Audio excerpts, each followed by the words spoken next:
ৰাইজ আজি মই খেতি পথাৰত আহিছোঁ। আজি আমাৰ মাছেদি শাক ৰান্ধিব। এই শাকবোৰ আমাৰ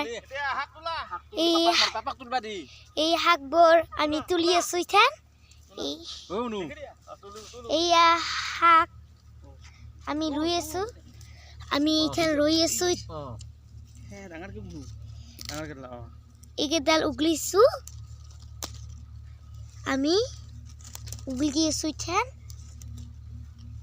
আনকি আমাৰ মহে উঘলি আছে। আমাৰ লগত পাপাই আছে।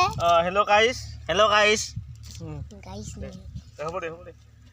আমি জানি এখনি পাতিলোঁ আৰু খেতি কৰিছিলোঁ। আমি বহুত দিনৰ পৰা ভাবি আছিলোঁ কৰিলোঁ আৰু ইয়াল্লো মহা এইয়া খেতি পথাৰত আহিছোঁ। টেংটিঙা ৰ'দ, ট্ৰেক্টৰ চলি আছে। টেংটিঙা ৰ'দ চবে খেতি লৈছে। ৰাইজ